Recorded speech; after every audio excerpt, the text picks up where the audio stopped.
Hey, welcome back. Today we are looking at Frankenstein by Mary Shelley, and we are going to be looking at chapters 5 and 6 when we finally get to create a monster.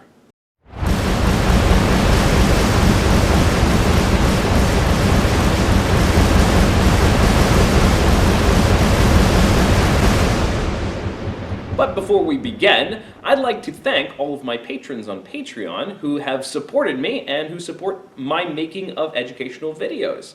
And if you have not yet checked out my Patreon page, I recommend you head over there because not only do I appreciate the support, but also I put a lot of really great resources up there, including guided questions to help you study books like Frankenstein, among others. So if you haven't already checked it out, you should definitely do so.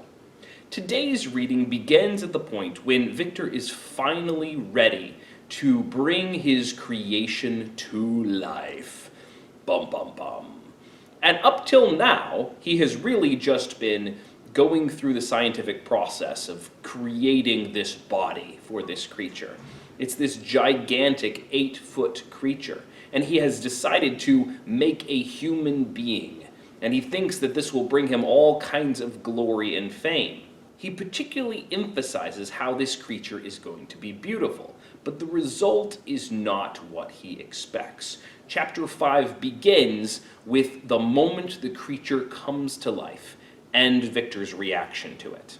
It was on a dreary night of November that I beheld the accomplishment of my toils. With an anxiety that almost amounted to agony, I collected the instruments of life around me, that I might infuse a spark of being into the lifeless thing that lay at my feet. It was already 1 in the morning, the rain pattered dismally against the panes, and my candle was nearly burnt out, when, by the glimmer of the half-extinguished light, I saw the dull yellow eye of the creature open. It breathed hard, and a convulsive motion agitated its limbs. How can I describe my emotions at this catastrophe? Or how delineate the wretch whom with such infinite pains and care I had endeavored to form? His limbs were in proportion, and I had selected his features as beautiful. Beautiful! Great God, his yellow skin scarcely covered the work of muscles and arteries beneath. His hair was of a lustrous black and flowing, his teeth of a pearly whiteness. But these luxuriances only formed a more horrid contrast with his watery eyes, that seemed almost of the same color as the dun white sockets in which they were set, his shriveled complexion and straight black lips. So, this creature that he's worked so hard to make beautiful, at the moment that it comes to life, he realizes that it's not beautiful at all, but rather incredibly hideous. Why didn't he realize this before now?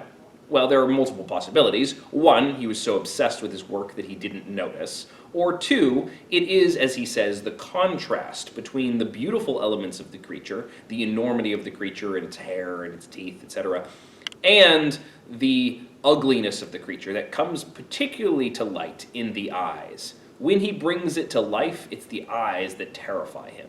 Something that is partially beautiful but fails in a key detail can sometimes create, by contrast, by juxtaposition, something even more horrible and horrendous. And so instead of seeing how successful he has been in this endeavor, after all, he wanted to bring something to life. Did he succeed? Absolutely. And he didn't succeed on the small scale, he succeeded on the large scale. He created a man. But instead of celebrating this moment, he collapses and feels like it is a failure. He calls it, as I emphasized, a catastrophe.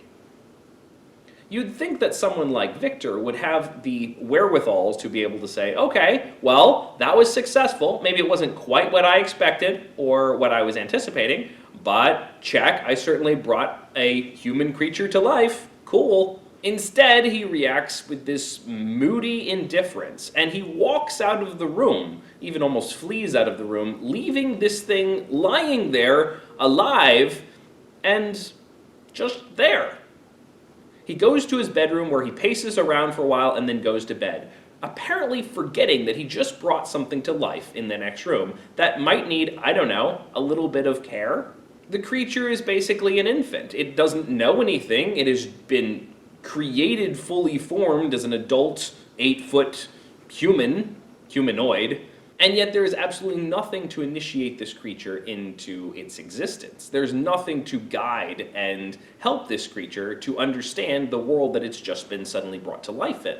Of course, there's a lot of romanticism about this one moment. This is, of course, a very memorable passage, being the key moment that this creature is created. There's loads of heavy mood, emotional kind of imagery to just the entire setting of the thing. But also there's Victor's romantic moodiness and changeability, that he can be so driven in this task for so long, and then all of a sudden, flip, at the last second, and in disgust just walk away from the creature.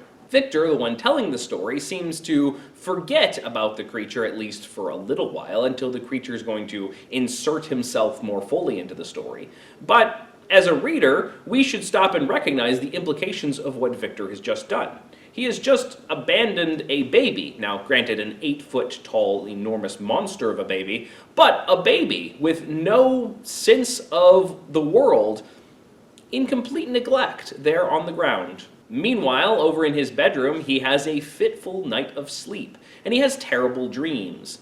The book emphasizes this dream of him walking through the streets and seeing Elizabeth, and as he reaches to embrace her and kiss her, she transforms into his dead mother. Now, it's clearly a pretty macabre dream, and rather disturbing. The implications may not be completely clear, but it's definitely a negative sign. If his mother's death earlier was a sign of the grief to come, there's clearly a sense that what he loves and his relationships that he loves are all going to wither away and die. And this because of his action tonight. The moment that he wakens from this dream, however, is one of my favorites in the whole book. He says, "I started from my sleep with horror. A cold dew covered my forehead. My teeth chattered, and every limb became convulsed, when, by the dim and yellow light of the moon, as it forced its way through the window shutters, I beheld the wretch, the miserable monster whom I had created. He held up the curtain of the bed, and his eyes, if eyes they may be called, were fixed on me. His jaws opened, and he muttered some inarticulate sounds, while a grin wrinkled his cheeks. He might have spoken, but I did not hear. One hand was stretched out, seemingly to detain me, but I escaped and rushed downstairs. I took refuge in the courtyard belonging to the house which I inhabited, where I remained during the rest of the night, walking up and down in the greatest agitation, listening attentively, catching and fearing each sound, as if it were to announce the approach of the demoniacal corpse to which I had so miserably given life." His bed curtain is pulled back and this monster is leaning over him. What a great way to wake up. If you've ever had a small child or a cat or something like that leaning into your face when you wake up, it's rather startling. And then imagine this 8-foot terrifying creature that he just brought to life and then promptly forgot about. And there it is leaning over him like trying to wake him up and get some help from him. Now for him, that sight is so terrifying that he flees and runs away. But if we stop to reflect on this for just a moment, we can recognize this creature was created, immediately abandoned, and it stumbles its way around and finds Victor, its creator, tries to speak to him, or tries to communicate with him, or at least, get something from him, and he immediately again runs away and abandons it. Victor, as we've already seen, has issues with taking responsibility for his actions, and this is the pinnacle of that. He has brought life to a creature, therefore he is responsible for it, for its well-being, and he immediately abandons it and neglects it, which is going to have severe implications on the creature's personality and on its formation. And Victor seems to fail to understand that. Now, we can recognize that he has worked himself into a very unhealthy state. His mental and physical health have deteriorated from his obsessive work. He's clearly on the verge of breakdown, and he definitely will sink into one by the end of this section. But his failure to recognize his role for the monster is going to have extreme consequences. As he wanders around the streets, refusing to return to his house, he begins to quote lines from The Ancient Mariner. Now, this is interesting. We referenced it earlier when Captain Walton, in the frame story, in the letters before the chapters began, talks about the Ancient Mariner as an inspiration for him as he's sailing off to the Arctic. Victor also feels the Ancient Mariner as a sort of type figure for himself. And it's interesting because Victor and Captain Walton are not the same person, and yet they both have similar perspectives on things, and they're both inspired by the Ancient Mariner. This romantic ghost story of a man who sins by failing to care for the nature around him, and then ultimately bears horrific consequences and comes through a horrific ordeal. The portion that Victor quotes is the part of the tortured main character looking behind himself, feeling as though he's pursued by a demon, which Victor may well feel right now. However, there's a big shift all of a sudden as Victor, who's again wandering around the city, afraid to go back to his home, runs into Henry Clerval, his old friend. Henry has some big news. He's just arrived. His father has finally given him permission to study out here with Victor. Surprise! And Victor, of course, is delighted to see his friend, but like we said, his mental state is not very good right now. He heads home with Henry, but he's working himself into a panic because there's a huge monster in his house, and he's afraid, doesn't know what to do, doesn't know what to say to Clerval. When he arrives at his house, he quickly runs around and checks behind the shower curtain and under the bed and stuff, but the monster's not there anymore. It's gone. And Victor reacts with relief, which we can both understand and also perhaps be very surprised and frustrated with. He brought this thing to life, and then when it vanishes on him, he just reacts with relief. At least Henry Clerval is not going to see it, I guess, but that means that the monster is somewhere, and he has responsibility. He created this thing, and yet he's just going to pretend it doesn't exist. I've had plenty of students who try to do that with their grades as well. There's clearly a big monstrous problem sitting right in front of you, and you just close your eyes and hope it'll go away. Don't do that. Face your problems. Don't be a victor. Of course, his excuse is that he's right on the verge of mental breakdown, and as he invites Henry into his house, they sit down, and Victor's acting more and more hysterical, and he's overly happy, but then all of a sudden he imagines the monster for a moment and snaps and collapses and goes into a long fever fit where he is completely unaware of what's going on for some long amount of time. The next several months pass with Clerval taking care of him and nursing him back to health rather than being able to engage in his own studies. And he babbles a whole lot of really crazy things in his sleep that Clerval apparently hears all of. When Victor finally comes back to himself enough to be able to communicate and understand what's going on, he talks to Clerval, and Clerval says he has something that he would like to talk to him about, something important. And Victor at first panics, thinking that he's going to talk about the monster. But it's just that he really needs to communicate with his family. He kind of cut them off over the last few years, and also they have heard how sick he's been, and he needs to talk with them. He needs to let them know that he's okay. Victor is delighted that that's all it is. He still wants to forget about the monster. And Henry hands him a letter that came from Elizabeth. And so he opens it up, which begins chapter 6. We get this long, very newsy letter from Elizabeth, which is great. It's nice to get mail from your friends and family. But it's interesting that the majority of Elizabeth's letter is taken up with this person called Justine Moritz. And Justine Moritz is a very side character. We've never heard of her before up to this point. She is apparently a servant of the family, and Elizabeth tells what's been going on with Justine. And some of what's been going on with Justine are things that Victor probably didn't know about, and, it's good to get caught up on some of the other people in their lives. But oddly, Elizabeth also tells the entire life history and backstory of Justine, all information that clearly Victor would have known. Why does she do this?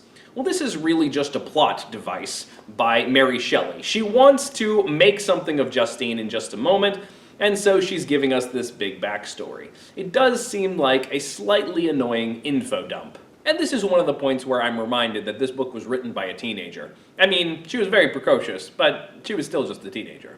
Victor recovers enough to write his family back and let them know that he is okay, that he is recovering and going to be fine. And then he begins to show Clerval around the university. Of course, he's going to bump into some of his old professors who are natural philosophy professors, like Monsieur Krempe and Monsieur Waldman. And Victor, now that he's recovered from his disease and his mental breakdown, still has very strong nervous reactions to things that remind him of his work leading up to the creation of the monster. And so as people like Monsieur Krempe praise him and talk about what a skilled student of natural philosophy he was, it makes him very uncomfortable. Henry, of course, is incredibly empathetic and helps to protect him and kind of buffer him from some of the most painful things that he runs into. And eventually, Henry's interest in Asian and Middle Eastern poetry steers Victor into a topic that doesn't bother him so much. And so Victor decides to stay around and study with Henry for a little while, instead of studying the old natural philosophy that drove him into such a dark place. He decides to study something more light. He decides to study poetry, this Eastern poetry, with Henry. And Victor is clearly getting better. Not only is he overcome his mental breakdown, but having Clerval around is giving him a kind of peace and a kind of happiness, and it pulls him away from the darkness that had taken over his life in the previous chapters. He's preparing to go home and enjoy his time when he finally gets home, but while he's waiting for those arrangements to be made, he decides to go on a walking tour with Clerval. A walking tour is just basically taking a week or two or more to go and walk this area, to see nature, to be outside, to get the fresh air. And the book emphasizes how good this is for Victor, how invigorating it is, and how the company of Henry Clerval and the natural world are really just balms for Victor's soul. After he had gone down this dark path for the past few years, this is a moment where we see the possibility of recovery.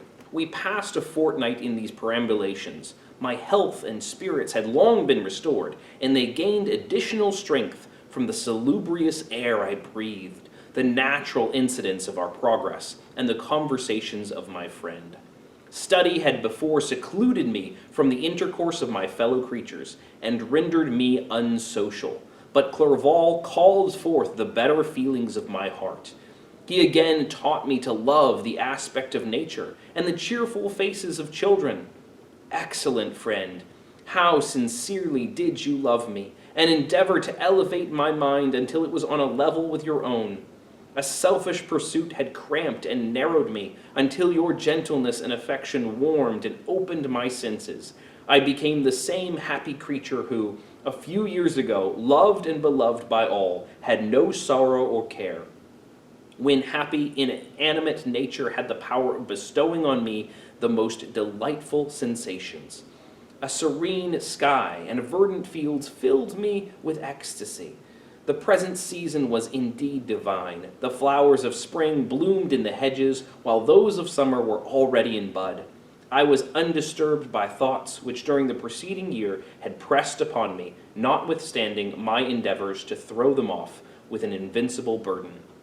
So, clearly Victor is in the element that makes him the best version of himself. It is the good interaction of Henry who draws him out of the darkness and lifts him up towards a kind of goodness that Henry himself reflects. And also the natural world, which in its beauty helps him to elevate himself. Now, very romantic kind of traits there. But it's clear that Victor all along dearly needed a good friend to guide him and keep him on the right track. In that time he was without Henry, he went down a dark way. Now, what's going to happen to him in the future? Is he going to be able to stay in this positive place? Well, we know the end of the story. We know he's not, because we see where he is at the beginning, where he's telling the story, how broken he is. What's going to cause him to fall back into disaster? Well, we already know. There's a monster out there, a monster of his own creation that somehow he has managed to completely forget. And he's just brushed it out of his mind, and he's drinking up this society of good friends, he's drinking up the beauty of nature, it's making him all better. Where's the creature? What's the creature doing? And now that we've had this long period of time where he was in his fever fit, and now we've had this long period of time where he's just studying with Henry. Now a lot of time has passed, and we've had time for the monster to do something. Surely it has some kind of agency, it's accomplished some kind of activity. Where is it? What has it been doing? Victor doesn't seem to care. But those consequences will eventually come back to haunt him. And they're going to be coming back starting in the next chapter. Thanks for watching. You can click to subscribe or to go to my Patreon page and see the resources I've got for you there. And I'll see you next time. Bye-bye.